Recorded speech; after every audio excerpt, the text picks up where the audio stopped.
Gel, yapmıyorsun ama. Koş koş koş koş. En sevdiğim kitap. Ay dizemiyorum. Ay. Niye ağlıyorsun? Gerçek mi?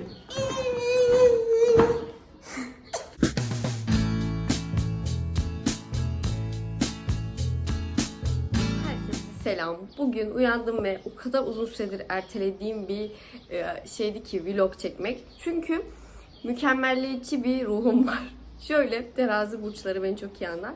İşte kameram olsun, iyi ışık olsun, işte şu olsun, bu olsun diye mikrofon olsun. Dışarı çıkarsam işte mikrofondan iyi ses gelmez mi? Böyle çok erteledim. Sürekli ertelemektense bugün bir vlog çekeceğim.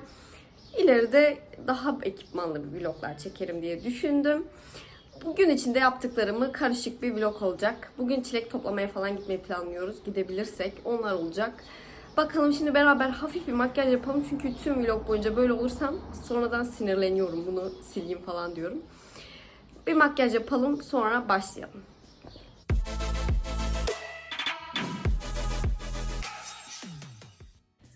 Evet, makyajımıza başlayabiliriz. Önce Dodiko'yla bir selam verelim.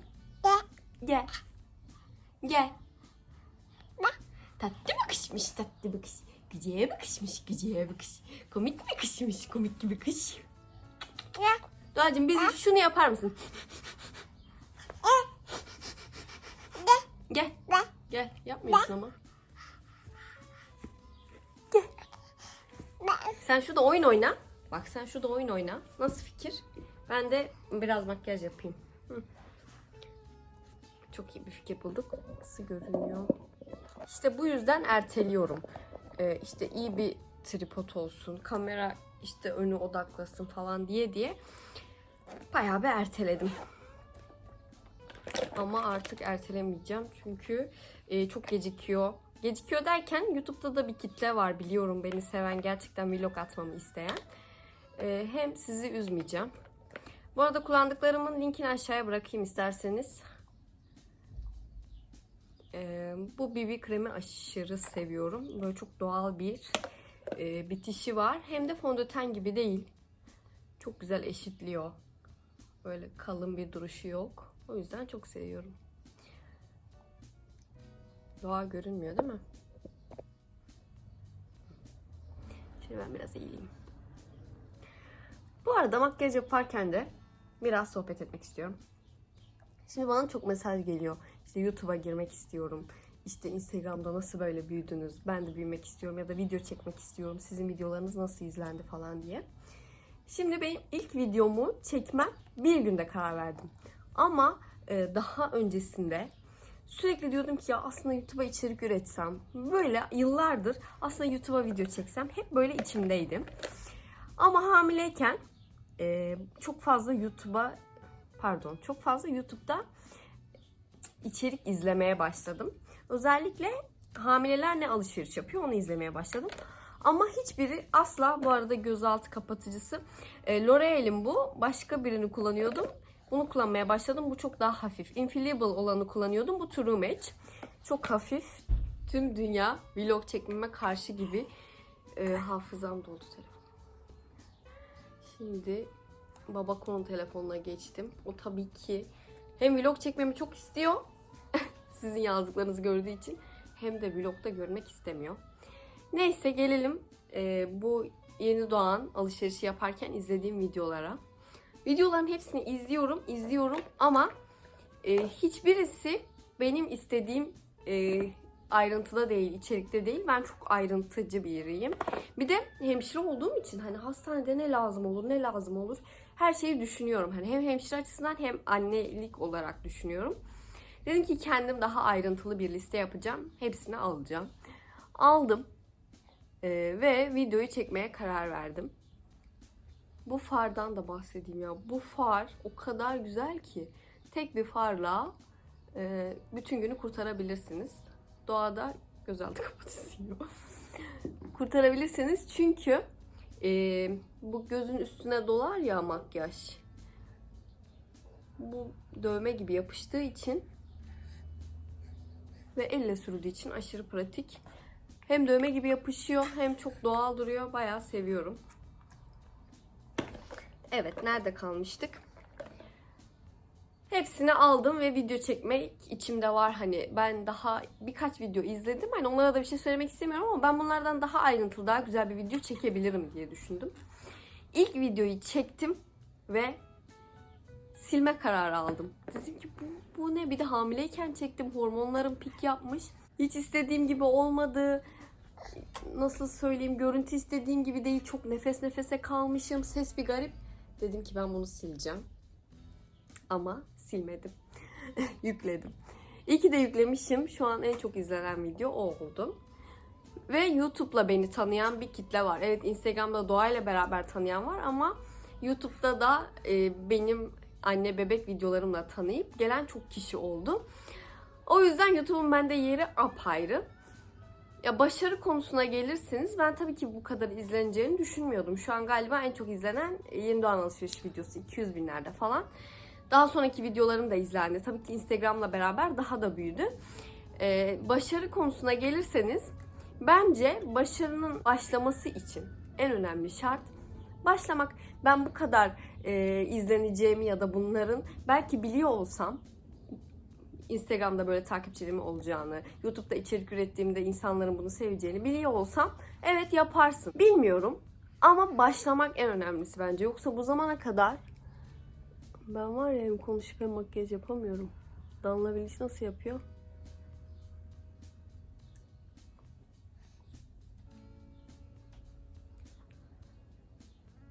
Bu zamana kadar fark ettim ki yapmadığım şeylerden pişman oldum. Yaptığım şeylerden değil. O yüzden başladım. Siz de işte yok kameram şöyle, kameram böyle, yok işte şu olur mu, bu olur mu, arka fonum çok mu kötü diye düşünmeyin bence. Başlamak her şeyin iyi olmasından daha önemli. Ben eyeliner'ı gözüme tam sürmüyorum. Ben bu şekilde. Bu arada telefon ekrana bakıp sürdüğüm için yamuk olabilir. Sözün özü başlayın. Eğer birazcık kendinize potansiyel görüyorsanız,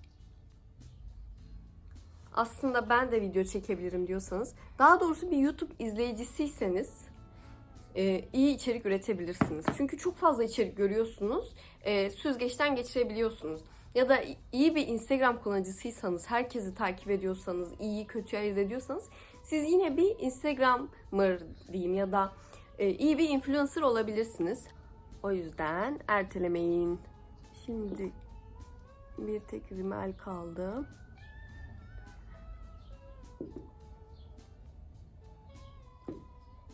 Gözlerim el kaldı bu arada. Onun dışına alıp da süreceğim. Sen ne yapıyorsun ya? Ya sen ne yapıyorsun ya? Tatlı bakışmış, tatlı bakış. Güzel bakışmış. Şöyle yapalım mı?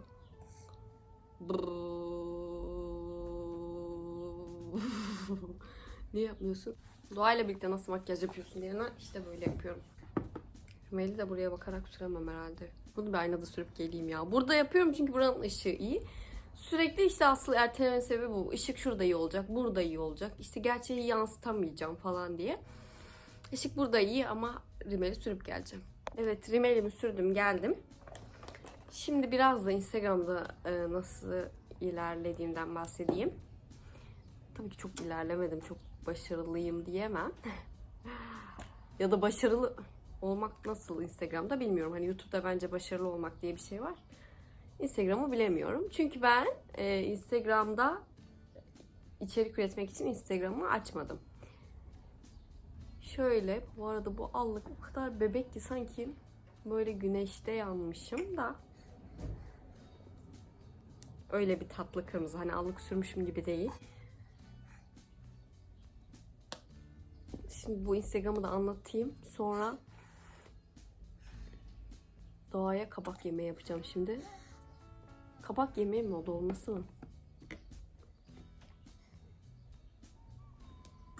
Kabakların içine koydum.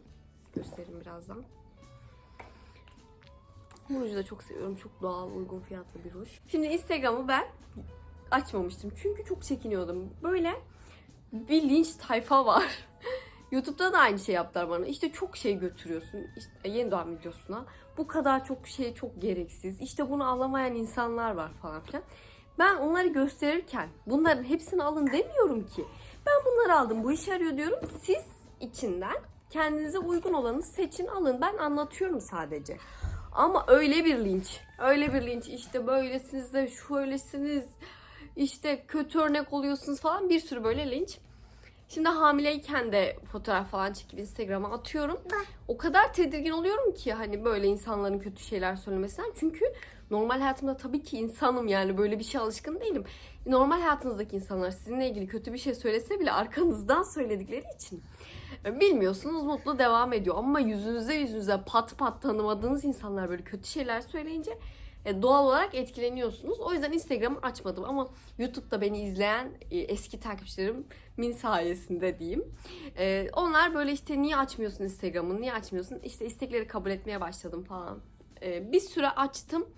Sonra geri kapattım. Bir tane hamilelik videom vardı. Dur sana oyuncak getireyim. Bir tane hamilelik videom vardı. O videoda işte Doğan'ın karnından çıktı, böyle karnımı ovuşturuyorum. Sonra karnıma kamera geliyor, çekiliyor, Doğa doğmuş şekilde falan. Yani az takipçim olduğu için de mi daha rahat davranıyorlar? Ne küfürler, ne hakaretler, utanmıyor musun? İşte sen nasıl Müslümansın, sen nasıl annesin? Yani neler. Buna nasıl bu tepkiyi verirler diye sinirlendim ve kapattım. Yani kapattım derken Instagram'ı herkese kapattım. Sadece kendimi gizli hesap olarak kullanmaya devam ettim. Sonra Doğa doğdu. Çok tatlı, yine yani Instagram'a içerik üretebildiğimin farkındayım ama bir tedirginlik vardı. Temmuz'da YouTube'a girdim. Ağustos'un sonunda Instagram'ı açtım. Birkaç tane Doğan'ın tatlı videolarını çekmiştim. Onlar çok izlendi. 5 milyon, 4 milyon falan izlendiler. Ve bu şekilde tabii ki Reels çekerek, Türkçe Reels diye okunduğu için ben Türkçe diyorum. Reels çekerek çok fazla bir kitleye ulaşabildim. Tabii ki sevenler de takip ettiler. Bu şekilde o ona duyurdu, o ona duyurdu derken biraz da anne bebek kanalı olduğu için, annelere de özel şeyler paylaştığım için böyle büyüdü gitti diye düşünüyorum. Siz de istiyorsanız bu tarz şeyler, bence bir sürü bebek sayfası var. Ben onları gördüm. Ama asıl amaç böyle işte çok takipçi gibi bir amacınız olursa bence çok zor. Böyle güzel şeyler, eğlenceli şeyler paylaşmak isterseniz insanlar zaten fark ediyor. Onlar da eğlenmek için size katılıyorlar. Ve sadece bebeğini her bebek tatlı bence. Sadece bebeğinizi paylaşırsanız insanlar da çok ilgi duymuyor bence. Annesini, aile hayatını daha çok merak ediyorlar. Ben olduğu gibi her şeyi paylaşıyorum. Tabii ki samimiyet de önemli. İnsan samimiyim der, herkes kendini samimi bulur. Ama benim en çok aldığım olumlu yorum çok samimi olma. O yüzden bunu rahatlıkla söyleyebiliyorum. Samimi de olduğum için böyle yürüdü gitti. 5 dakika konuştum yine. Şimdi Dodik'le biraz oyunlar oynayalım. Sonra dışarı çıkalım diyorum, böyle biraz gezelim. Bir çilek bahçesi varmış, bulabilirsek oraya gideceğiz. Biraz çilek falan toplayacağız. Dodik o da çilek kostümüyle. Aa! Burada ne var Dodik? Koş! Koş!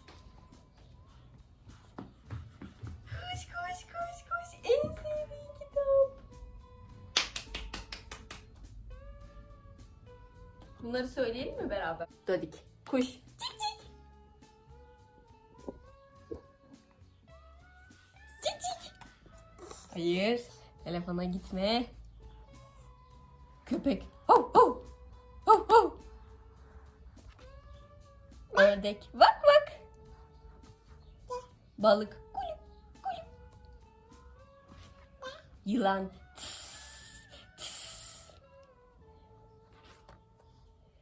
Horoz. Aslan.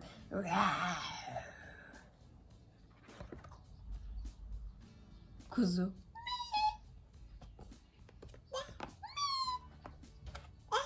İnek. Mü. Papağan da bıdı bıdı. Sen gibi bıdı. Sen bize bir... Şimdi sevdiğim bir oyun vardı senin, biliyorsun değil mi? Diziyorum.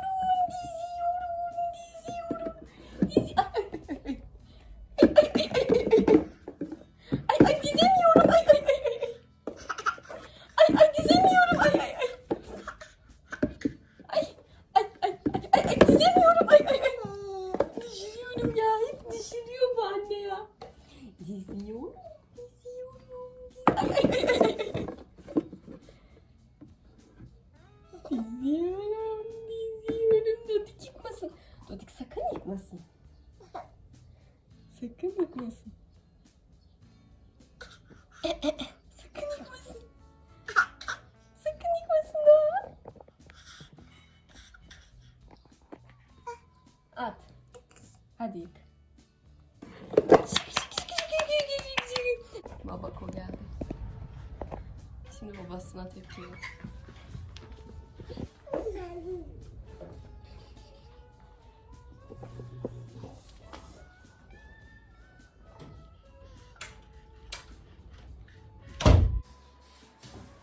Babako. Ben yokum aşkım, bildiğinde yokum. Varsın artık varsın. Asla kabul etmiyor. Hem dediğim vlog çekmemi istiyor hem de ben yokum diyor. Ama var çünkü evde mecbur buna.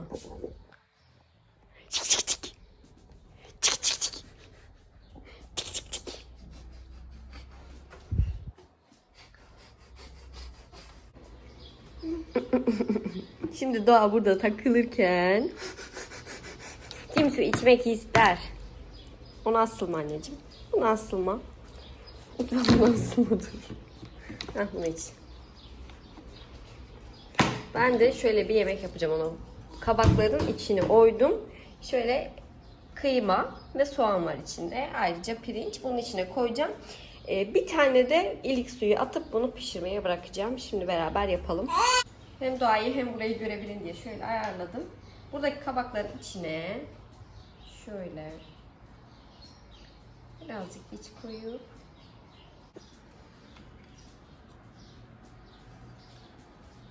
bunların hepsini doldurdum ve doldururken videoya çektiğimi sandım ama çekmemişim. Bayağı sinirlendim ama zaten bir şey yok. Sadece bunu alıp bu şekilde içine koydum. Allah. Dağılmasın. Bir bardak su. Şöyle kenardan dökeyim. Üstüne gelmeyecek şekilde bu şekilde. Bir tane de bu ilik suyu daha önce kendim kaynatmıştım. Böyle poşetlere koyuyorum. Poşetler aşırı pratik. Hatta bunun linkini koyayım aşağıya. Belki almak isteyen olur. Tavuk suyu, ilik suyu, normal su, bu buz poşetleri zaten bunlar. Çok pratik olur. Şu son kalan pirinçleri de içine ekleyip ocağa koyacağım. Şöyle pişmeye koydum. Piştikten sonra da göstereceğim zaten. Burada bizim için karnıyarık ve pilav var. Gördüğün bu. Niye ağlıyorsun? Gerçek mi? Yaptım. O kadar saçma ve komik ki. Bekle. Şöyle bir yemek hazırladım. Tamam geliyor. Tamam al kabına. Al. Şimdi şu tripodu bir ayarlayayım. Yemeği tekrar şöyle göstereyim. O kabağı yapmıştım ya, böyle dolma gibi ama daha pratik oluyor doldurmakta. Kavun ve yoğurt. Burada bir kavun canavarı var. Hepsini ağzına soktu. Al.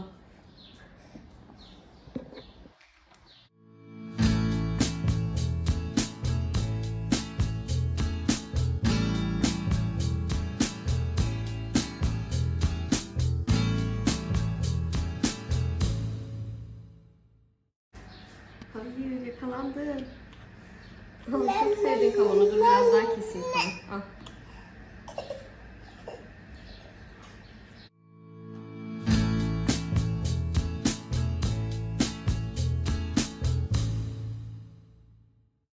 Bugün vloga öğle yemeğinden başladım.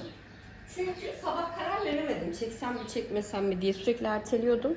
Kim kabak yiyecek? Güzel bir kabak, et, ilik suyu ve pirinç. Sıcak mı bakalım, dur.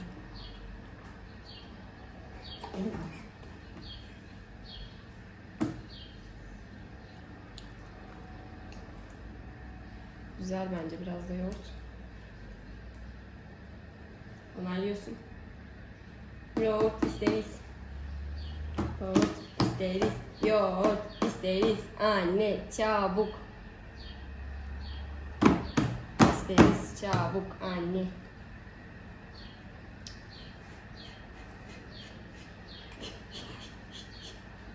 Üflüyorum sana sıcak olmasın diye.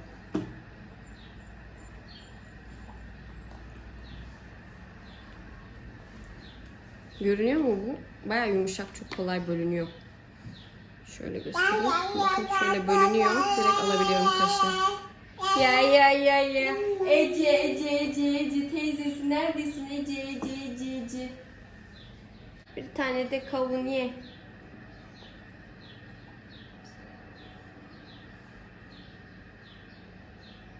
Ama hepsini ağzına sokma, tamam mı? Böyle.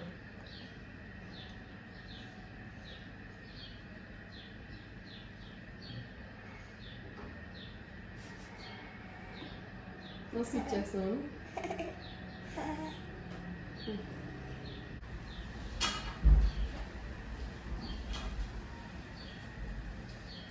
Seni üpleteceğim. Üpleteceğim. Üpleteceğim. Gel buraya.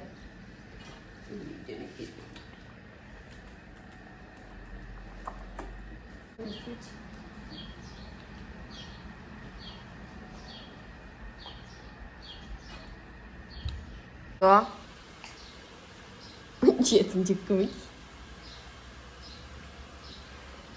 Bu kadar kaldı. Yedi. Kavunu bitirdi bu arada. Tekrar ekledim. Bakayım ayaklarına. Neşeli mi?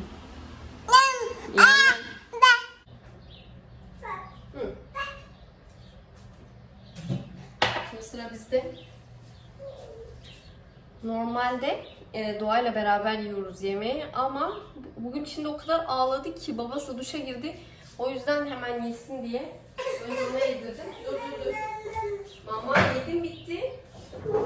Mama yedim bitti, şimdi sıra bizde, biliyor musun? Bunu böyle yıkıyorum. Bunları da yıkıyorum. Bunları normal yıkıyorum. O şekilde. Deterjanlı bir şeyle silmiyorum tabii ki onu. Şimdi şurayı bir toparlayayım. Kendimize yemek hazırlayayım. Bir salata falan yapayım. Sonra devam edelim. Dur anneciğim. Allah. Şimdi Doğayla kendime şöyle benzeyen bir kombin yaptım. Şort ve böyle kolları olanlı tişört. Ayrıca şu ayakkabılarım geldi. Şimdi onları deneyeceğim. Trendyol'dan almıştım. Sonra Doğa için aldıklarımı göstereyim. Şimdi kısa kolu giydirdim ya, bir de böyle şort. O yüzden yanına yedekler aldım. Şimdi bir ayakkabı giyeyim, beraber bir bakalım. Kızlar, ayakkabılar efsane ötesi çıktı. Doğa da bayıldı. Çok güzel değil mi anneciğim? Instagram'da da paylaştım bu arada. DM link at doldu. Şöyle çekeyim. Şöyle de bir çantayla. Bence tatlı duracak. Bunu bunun önüne koydum çünkü Doğa sürekli aynaya gidiyor. Çorapları şimdi giydireceğim ayakkabısıyla. Şöyle bir ceket aldım. Bir de uzun pantolon aldım. Çünkü şortla belki üşür diye. Birkaç saatliğine çıkıyoruz ama ne olur ne olmaz. Çanta bu. Onun dışında şu oyuncağı çok seviyor. Bunu. Bir tane peluş, bir tane de kitap aldım. Kitaplara bayılıyor zaten. Emziğini aldım uyursa diye. Sulu su doldurdum. Bunun içinde pirinç unu, un, su var. Biraz da muz ekledim. Öyle çok pratik bir muhallebi. Dodik sehpa yiyor şu an.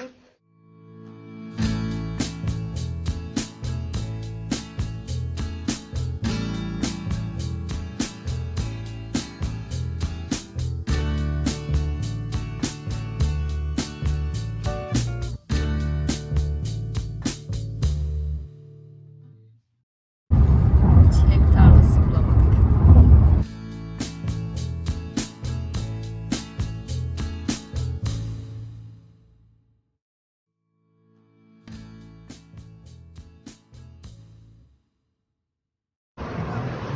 Allah çok hızlı Allah.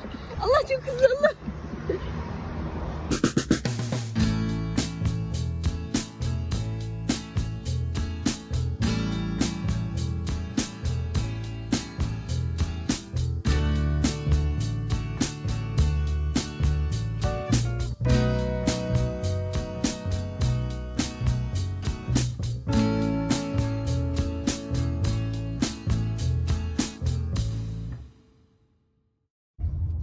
Tur attık.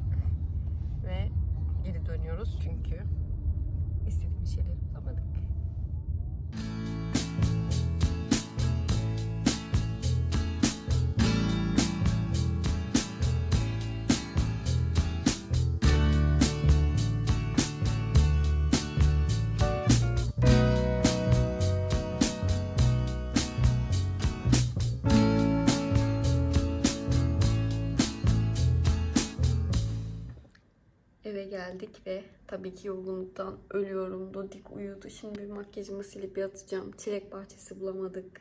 Hiçbir şey planladığım gibi gitmedi. Ama bir dahaki vlog bence daha iyi olacak. Tatile gideceğiz çünkü. Hepinizi seviyorum.